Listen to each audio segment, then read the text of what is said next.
उपराष्ट्रपति जगदीप धनखड़ ने शिल्प गुरु और राष्ट्रीय शिल्प पुरस्कार किए प्रदान। कहा, भारत विश्व में निवेश और अवसरों के लिए सबसे पसंदीदा देश। सुप्रीम कोर्ट में राज्य के हाई स्कूल शिक्षक नियुक्ति मामले की हुई सुनवाई। कोर्ट ने मुख्य सचिव को किया तलब। अगली सुनवाई 2 दिसंबर को।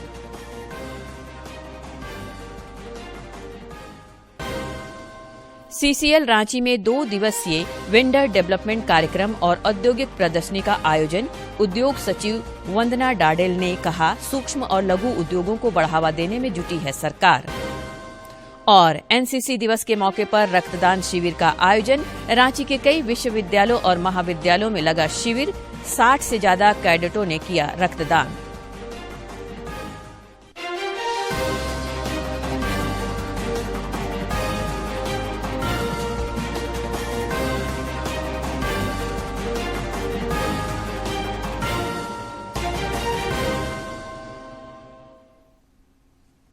नमस्कार, खबरें झारखंड में आपका स्वागत है। मैं हूं रोज उरांव और अब समाचार विस्तार से।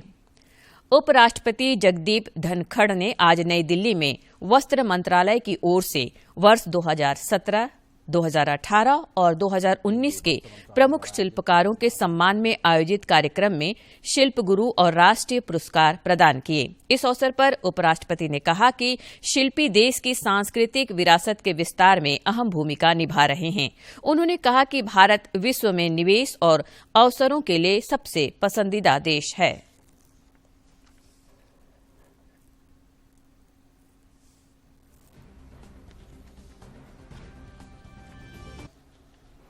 आप संस्कृति के बहुत सच्चे और गहरे राजदूत की भूमिका निभा रहे हैं।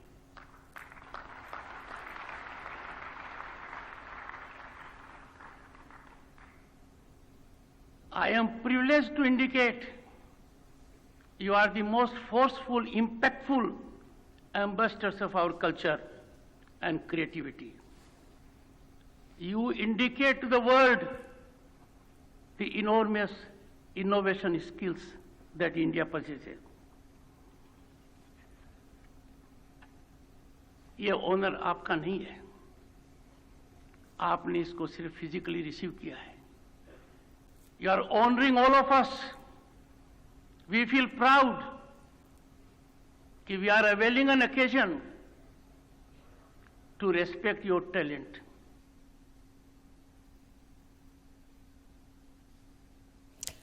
भारत पहले दिसंबर से G20 समूह की अध्यक्षता धारण करने जा रहा है।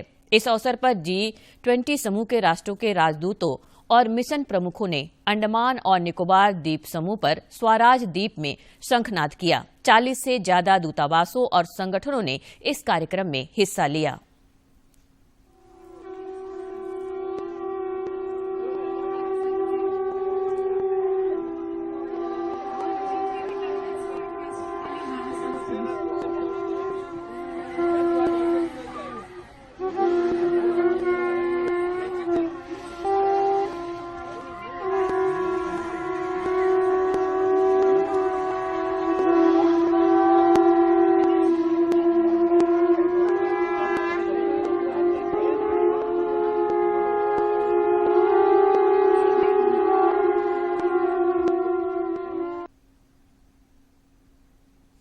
सुप्रीम कोर्ट में आज राज्य में हाई स्कूल शिक्षक नियुक्ति मामले पर दायर अवमानना याचिका पर सुनवाई हुई। सुप्रीम कोर्ट ने मुख्य सचिव को अगली सुनवाई में सशरीर उपस्थित होने को कहा है। इस मामले पर अब अगली सुनवाई 2 दिसंबर को होगी। पिछली सुनवाई में कोर्ट ने राज्य सरकार को एक नोटिस जारी किया था, जिसमें नियुक्ति की यथास्थिति बहाल रखने का आदेश दिया था। कोर्ट के आदेश के अनुसार विषयवार और कोटिवार चयनित अंतिम अभ्यर्थी का प्रकाशित कट ऑफ के अनुसार मेरिट लिस्ट रिवाइज करना था, लेकिन राज्य सरकार द्वारा इसका पालन नहीं किया गया। इसके खिलाफ कोर्ट में अवमानना याचिका दायर की गई है। प्रधानमंत्री नरेंद्र मोदी ने सदाशयता का परिचय देते हुए गुजरात में एक जनसभा में नेत्रंग के रहने वाले 9वीं कक्षा के छात्र अवि और उनके भाई जय से मुलाकात की। इन आदिवासी बच्चों ने कुछ वर्ष पूर्व अपने माता पिता को खो दिया था। तब प्रधानमंत्री स्वयं एक अभिभावक की तरह इनके साथ आए।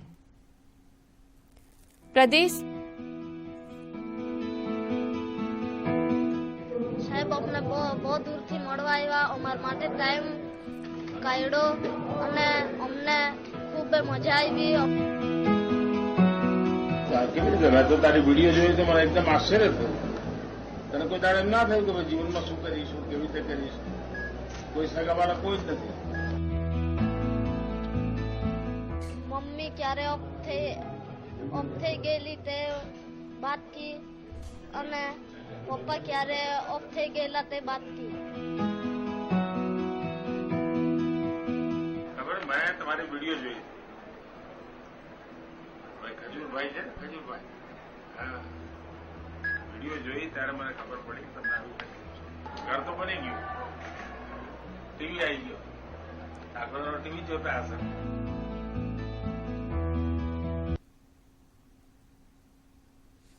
प्रदेश कांग्रेस अध्यक्ष राजेश ठाकुर के नेतृत्व में पार्टी का एक जत्था आज रांची से इंदौर के लिए रवाना हुआ। यह जत्था 29 एवं 30 नवंबर को इंदौर में राहुल गांधी के नेतृत्व में चल रही भारत जोड़ो यात्रा में शामिल होगा। इस जत्थे में आलमगीर आलम, सुबोध कांत सहाय, जलेश्वर महतो, शहजादा अनवर, बन्ना गुप्ता सहित अन्य नेता शामिल हैं। आलमगीर साहब के नेतृत्व में हम जा रहे हैं भारत जोड़ो यात्रा में, और चूंकि ये देश जो है एकता और अखंडता के सूत्र में बंधे, राष्ट्र जो है एक दूसरे से प्रेम मोहब्बत करे, और यही गंगा जमनी तहजीब है जो हमको आगे ले जाती है। मुख्यमंत्री हेमंत सोरेन ने आज उत्पाद विभाग के अधिकारियों के साथ बैठक कर राजस्व संग्रहण की समीक्षा की। जिलावार की गई इस समीक्षा में कुछ जिलों का राजस्व संग्रह लक्ष्य के अनुरूप नहीं होने पर मुख्यमंत्री ने नाराजगी जाहिर की और अधिकारियों को राजस्व बढ़ाने का निर्देश दिया। इस बैठक में मुख्य सचिव सुखदेव सिंह के अलावा उत्पाद विभाग के वरीय अधिकारी मौजूद थे।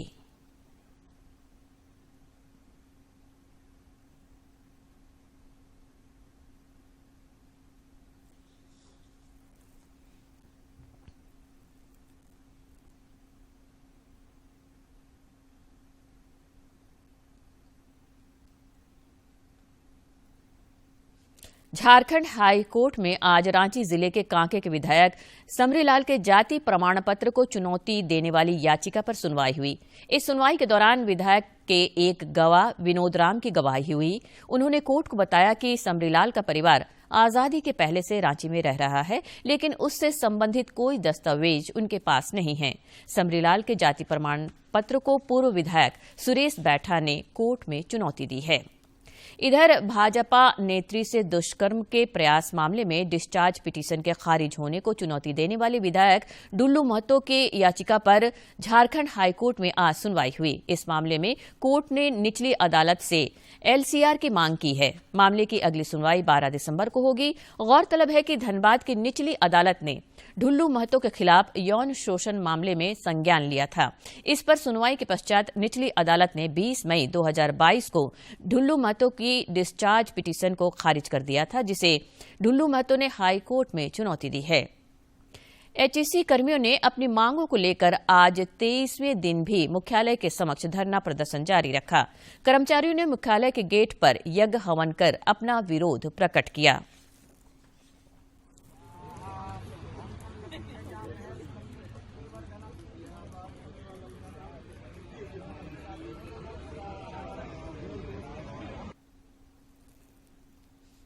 रांची के उपायुक्त राहुल सिन्हा की अध्यक्षता में आज जिला स्तरीय परीक्षा केंद्र चयन समिति की बैठक हुई। इस बैठक में मैट्रिक की परीक्षा के लिए प्रस्तावित 102 तथा इंटर की परीक्षा के लिए 57 परीक्षा केंद्रों को अनुमोदित किया गया। माध्यमिक एवं इंटर परीक्षा की उत्तर पुस्तिकाओं के मूल्यांकन के लिए 7 केंद्रों का निर्धारण किया गया है। रांची में आज सीसीएल मुख्यालय दरभंगा हाउस के कन्वेंशन सेंटर में एमएसएमई कार्यालय एवं सीसीएल के संयुक्त तत्वावधान में 2 दिवसीय वेंडर डेवलपमेंट कार्यक्रम एवं औद्योगिक प्रदर्शनी का आयोजन किया गया, जिसका उद्घाटन उद्योग विभाग की प्रधान सचिव वंदना डाडेल ने किया। हाउस में आयोजित वेंडर डेवलपमेंट कार्यक्रम को संबोधित करते हुए उन्होंने कहा कि वे सूक्ष्म एवं लघु उद्यमी को बढ़ावा देने के लिए हर महीने के पहले कार्य दिवस को एसोसिएशन के साथ जुड़ेंगी ताकि उद्यमी से रूबरू हो सके। इस दौरान उसकी समस्याओं का समाधान किया जाएगा। दौरान जो हम लोग का इंटरेक्शन या ऐसे भी जो मिलना जुलना रहता था, इसमें काफ़ी कमी आई है और इस कारण से आप देख रहे हो कि हाल के दिनों में इस तरह के आयोजन अब फिर से दोबारा होने लगे हैं। और साथ ही साथ विभाग की ओर से हम लोगों ने निर्देश निकाला है कि हर महीने के पहले कार्य दिवस को हम लोग एसोसिएशंस के साथ बैठेंगे ताकि, और इसमें लोग ऑनलाइन भी जुड़ सकते हैं, ताकि जो हम लोग की पॉलिसीज़ बनती हैं उसका डिसेमिनेशन भी हो और साथ ही साथ उसके इम्प्लीमेंटेशन में जो भी कठिनाइयाँ आ रही हैं उनका जो निराकरण होना है या फिर इंडस्ट्रियल एरिया वाइज या क्षेत्र वाइज भी जो समस्याएं होती हैं उससे हम लोग रूबरू हो सकें और कम्युनिकेशन गैप न हो या फिर अवेयरनेस की कमी जो आप जिक्र कर रहे हैं वो बिल्कुल भी ना हो। विशिष्ट अतिथि सीसीएल के सीएमडी पीएम प्रसाद ने कहा कि सीसीएल की ओर से सूक्ष्म एवं लघु उद्यमी को बढ़ावा देने के लिए जो टारगेट रखा गया है उसमें पूरा सहयोग किया जाएगा। खासकर एसटी/एससी महिला उद्यमियों पर विशेष ध्यान दिया जाएगा। 3 साल के बाद जो अभी हो रहा है तो इसमें हम लोग एवरी क्वार्टरली भी एक रिव्यू करेंगे। जैसे अभी आपके इंडस्ट्रीज के भी लोग आए हर क्वार्टर में लेंगे, साल में एक बार इस टाइप का मेगा इवेंट होगा, बट एवरी क्वार्टर लेके अगर जो भी समस्या दूर करेंगे, साल में 4 बार बैठेंगे तो हम निश्चित रूप से 25% तो हम लोग टारगेट हासिल कर रहा है। बट बाकी जो वुमेन एंटरप्रेन्योर एंड SC/ST में भी ध्यान देके उसको अधिक परसेंटेज टारगेट। उधर उद्यमियों ने कहा कि इस तरह के कार्यक्रम से उन्हें फायदा होगा। प्रदर्शनी में लगाए गए स्टॉल के माध्यम से उनके उत्पादों का प्रचार प्रसार होगा। तो यहाँ पे हम जो है हमारे अलग अलग जो प्रोक्यूरमेंट है, जैसे अलग अलग वस्तुएं हम खरीदते हैं तो वो क्या क्या वस्तुएं खरीदते हैं और MSME के लिए क्या क्या हम प्रोक्यूरमेंट उनसे लेते हैं तो वो हम यहाँ पे डिस्प्ले कर रहे हैं। और CCL के द्वारा एक आयोजन किया गया है वेंडर डेवलपमेंट। इसमें राज्य सरकार के एवं भारत सरकार के PSU से भी कुछ कार्यादेश यहाँ के लघु उद्यमियों को मिलेगा, इस बात का हम लोग कामना करते हैं। इस कार्यक्रम में सूक्ष्म व लघु उद्योग के उद्यमियों द्वारा उत्पादित उत्पादों की प्रदर्शनी भी लगाई गई, जिसमें करीब 60 स्टॉल लगाए गए हैं। दूरदर्शन समाचार के लिए सरिता की रिपोर्ट। बोकारो के उपायुक्त कुलदीप चौधरी ने आज सड़क सुरक्षा समिति की बैठक की।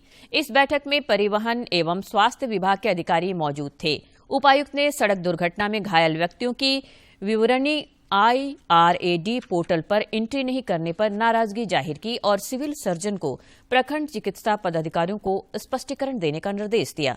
जिला परिवहन पदाधिकारी ने उपायुक्त को बताया कि बोकारो स्टील सिटी की सड़कों पर अवैध ब्रेकर बनाए जाने से आए दिन दुर्घटनाएं होती हैं। उपायुक्त ने इसकी जांच करने का निर्देश दिया है। गोड्डा जिले के मोतिया स्थित अडानी पावर प्लांट की 2 अलग अलग आउटसोर्सिंग कंपनियों में 2 कर्मियों की मौत को लेकर आज सैकड़ों मजदूरों ने कंपनी के समक्ष एकत्रित होकर मुआवजे की मांग की। इस दौरान मजदूरों द्वारा पत्थरबाजी की गई, जिसमें मोतिया OP के थानेदार जख्मी हो गए। उनके साथ 12 सुरक्षाकर्मियों के भी घायल होने की सूचना है। तो हम लोगों को नहीं बताया गया क्या निगोशिएशन हुआ, उसमें उन लोगों का आपस में था और उसी को लेकर के जवान कुछ उग्र हुए थे, जिसमें पत्थरबाजी की घटना किए हैं और जो भी हम लोगों का जो लीगल एक्शन है उसमें हम लोग करेंगे। तो कोडरमा के उपायुक्त आदित्य रंजन ने सूखा प्रभावित 5 प्रखंडों के कृषकों को अनुग्रह राशि भुगतान करने के लिए अधिकारियों को आवेदन प्राप्त करने का निर्देश दिया है। उपायुक्त ने सुखाड़ को लेकर आज जिले के पदाधिकारियों के साथ बैठक की, जिसमें फसल राहत योजना एवं कृषि ऋण माफी योजना की भी समीक्षा की गई। उपायुक्त ने अधिकारियों को इन योजनाओं को युद्ध स्तर पर पूरा करने का निर्देश दिया। देवघर पुलिस ने वाहन चोर गिरोह का पर्दाफाश करते हुए 5 अपराधियों को गिरफ्तार किया है। पुलिस अधीक्षक सुभाष चंद्र जाट ने यह जानकारी देते हुए बताया कि गिरोह के सदस्य पुलिस को चकमा देने के लिए गाड़ी में लड़की बैठाकर बिहार तथा झारखंड के विभिन्न जिलों में नशीली शराब की तस्करी भी किया करते थे।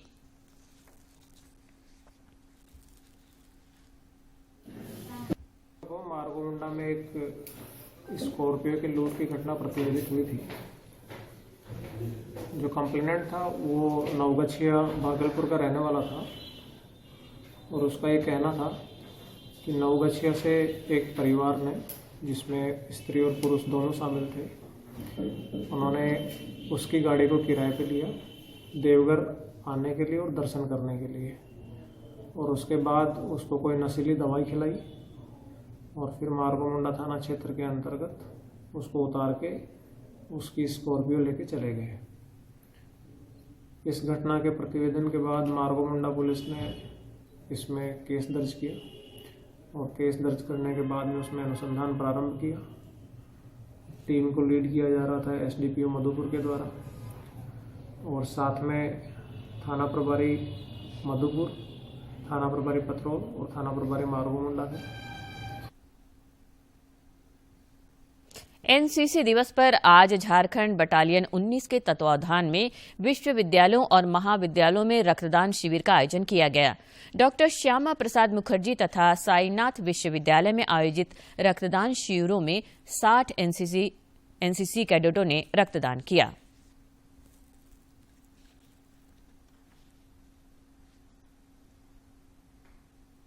देश में कई ऐसे तीर्थ स्थल हैं जिसमें लोगों की गहरी आस्था होती है। राजधानी रांची से 17 किलोमीटर दूर पूरब की दिशा में वैसा ही एक तीर्थ स्थल है राजा उलिहातू। यहाँ मदर मेरी की एक प्राचीन मूर्ति है जिसका दर्शन करने दूर दूर से ईसाई धर्मावलंबी आते हैं।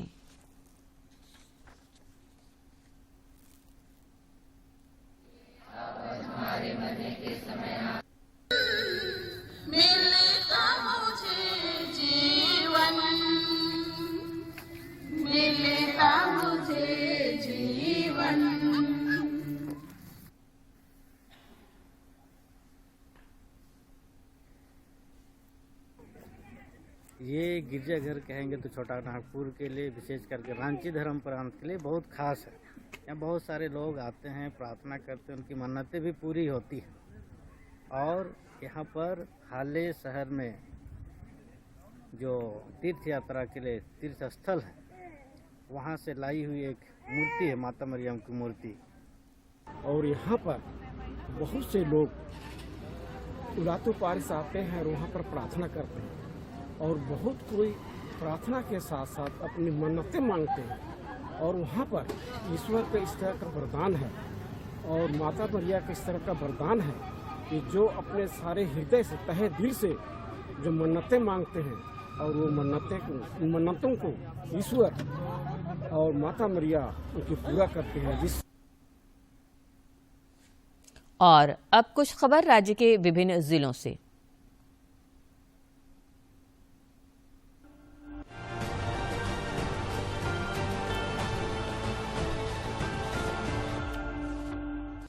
प्रदेश कांग्रेस अध्यक्ष राजेश ठाकुर के नेतृत्व में पार्टी का एक जत्था आज इंदौर के लिए रवाना हुआ। यह जत्था 29 एवं 30 नवंबर को इंदौर में राहुल गांधी के नेतृत्व में चल रही भारत जोड़ो यात्रा में शामिल होगा। प्रदेश प्रवक्ता राजीव रंजन प्रसाद ने बताया कि इस जत्थे में आलमगीर आलम, सुबोधकांत सहाय, जलेश्वर महतो, शहजादा अनवर, बन्ना गुप्ता, बादल, प्रदीप यादव, अनूप सिंह, अंबा प्रसाद, रामचंद्र सिंह, शिल्पी नेहा तिर्की, योगेंद्र साव, कालीचरण मुंडा सहित अन्य नेता शामिल हैं। विश्व हिंदू परिषद के सेवा विभाग तथा अन्य सामाजिक संस्थाओं के तत्वावधान में रांची के सुकुरहुटू स्थित गौशाला प्रांगण में सामूहिक विवाह सह वात्सल्य उत्सव का आयोजन किया गया। इस उत्सव में 51 जोड़ियों की शादी कराई गई। इस अवसर पर समाज के कई गणमान्य लोग उपस्थित थे। गुमला जिले के कुरुमगढ़ वन्य क्षेत्र के लाटू अंबाटोली गांव में वन विभाग की टीम ने छापामारी कर लकड़ी से लदा एक ट्रक जब्त किया। वन रक्षकों ने बताया कि पेड़ों को काटकर ट्रक से तस्करी के लिए ले जाया जा रहा है। अपराधी अंधेरे का फायदा उठाकर भागने में सफल रहे। रांची के मेधा डेयरी में श्वेत क्रांति के जनक डॉक्टर वर्गीज कुरियन का 101वां जन्मदिवस राष्ट्रीय दुग्ध दिवस के रूप में मनाया गया। डेयरी के महाप्रबंधक पवन कुमार मरवाहा ने सहकारिता के महत्व पर प्रकाश डालते हुए श्वेत क्रांति की सफलता में डॉक्टर कुरियन के योगदान को बताया।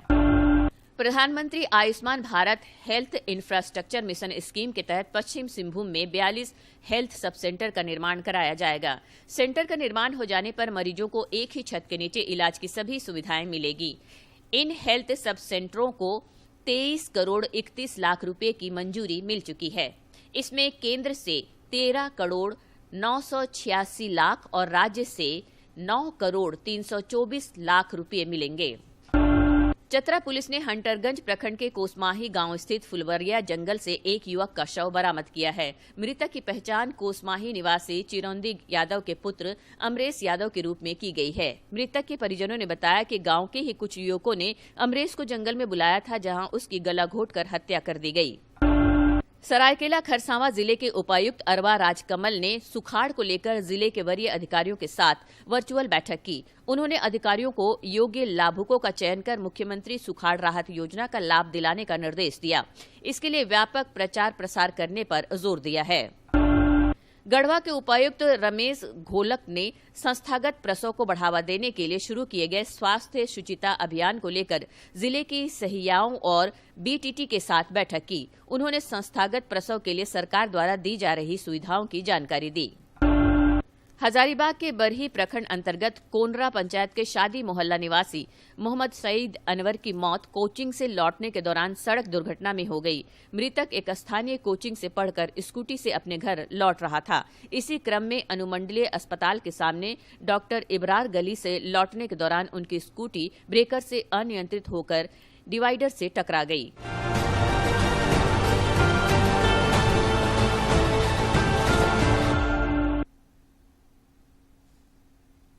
आकांक्षी जिला पाकुड़ में केंद्र प्रायोजित दीनदयाल उपाध्याय कौशल विकास योजना अनुसूचित जाति जनजाति एवं पिछड़ा वर्ग के युवक युवतियों के भविष्य को संवारने और सजाने में वरदान साबित हो रहा है। पहाड़ों और जंगलों में जीवन यापन करने वाले आर्थिक रूप से कमजोर ग्रामीण बच्चे हुनरमंद बनकर देश के कई शहरों में रोजगार कर रहे हैं।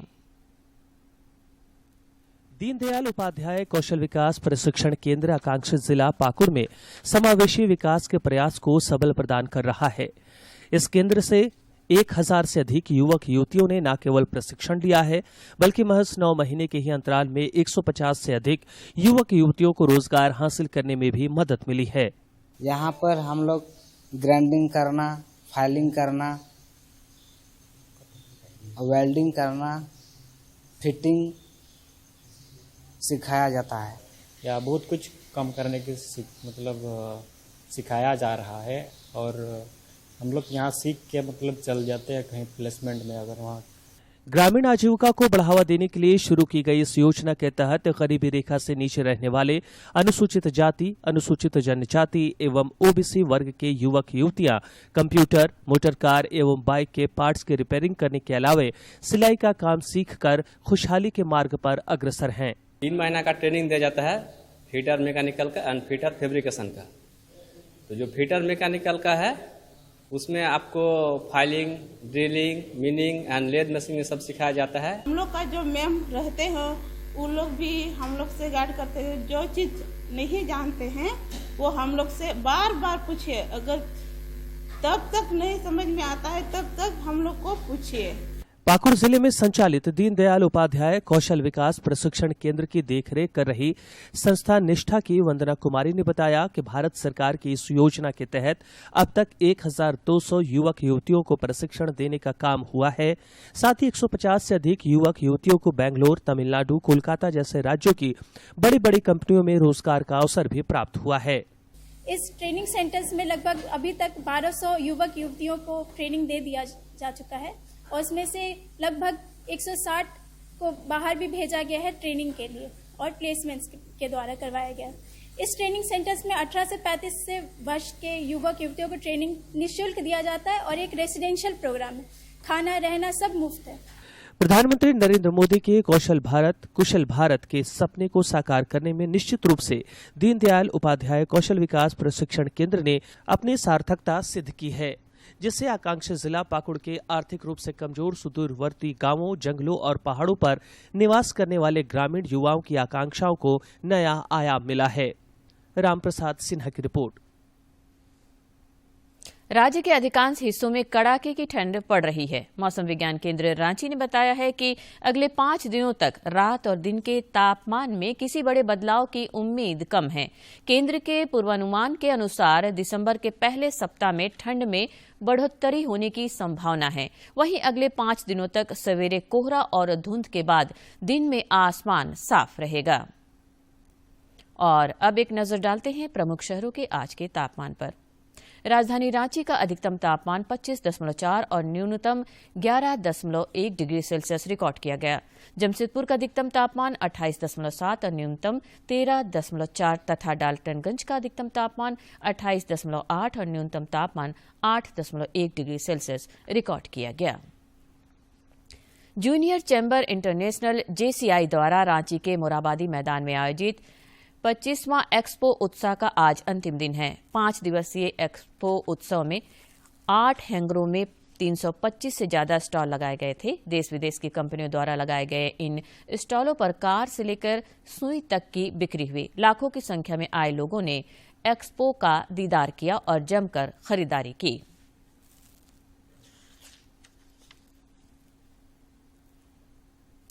भारतीय अंतर्राष्ट्रीय फिल्म महोत्सव का आज गोवा में समापन हो रहा है। समापन समारोह को सूचना और प्रसारण मंत्री अनुराग सिंह ठाकुर ने संबोधित किया।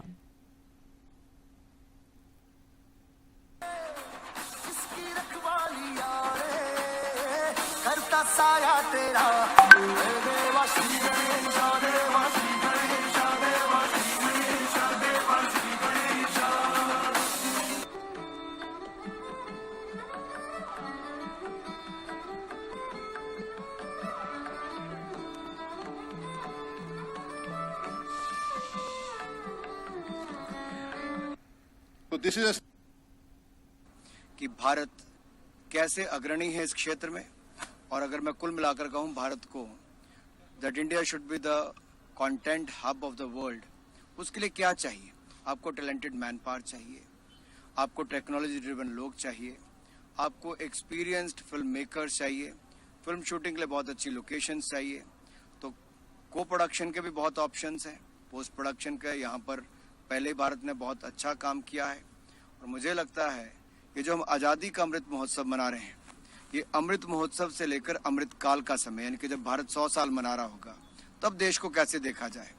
तब विश्व का केवल भारत सबसे बड़ी फिल्म बनाने वाला ही नहीं, सबसे बड़ा बाजार, सबसे बड़ा फेस्टिवल करने वाला और दुनिया का एक ऐसा केंद्र बिंदु हो जहां लगे कि भारत के बिना फिल्मी दुनिया अधूरी है।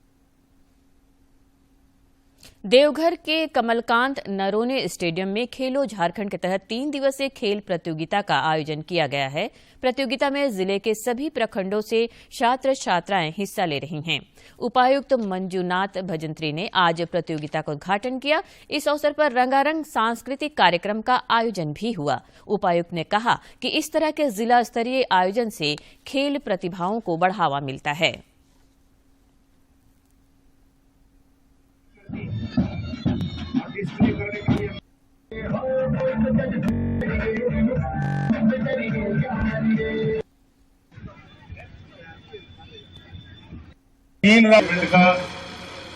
राज्य सरकार के निर्देशानुसार सभी विद्यालय स्तर में ये खेलो झारखंड 2022-23 का कार्यक्रम का आयोजन हुआ, फिर प्रखंड स्तर में हुआ और आज से यहाँ 3 दिन तक लगातार जिला स्तर से भी होगा। और इसके माध्यम से जो है जो प्रतिभाएं उनका चिन्हित भी होगा और बच्चों में एक तरह का ये जो स्पोर्ट्स का जो जीवन में कैसे शैली में आए और उससे मानसिक हो या भौतिक हो और सामाजिक एक स्वास्थ्य भी ये होता है। और अंत में मुख्य समाचार एक बार फिर।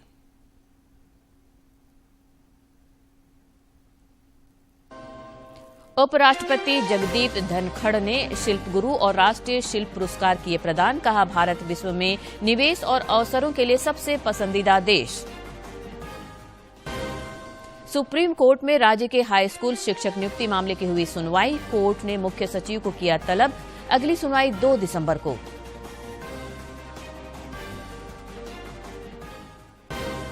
CCL रांची में 2 दिवसीय वेंडर डेवलपमेंट कार्यक्रम और औद्योगिक प्रदर्शनी का आयोजन। उद्योग सचिव वंदना डाडेल ने कहा, सूक्ष्म और लघु उद्योगों को बढ़ावा देने में जुटी है सरकार।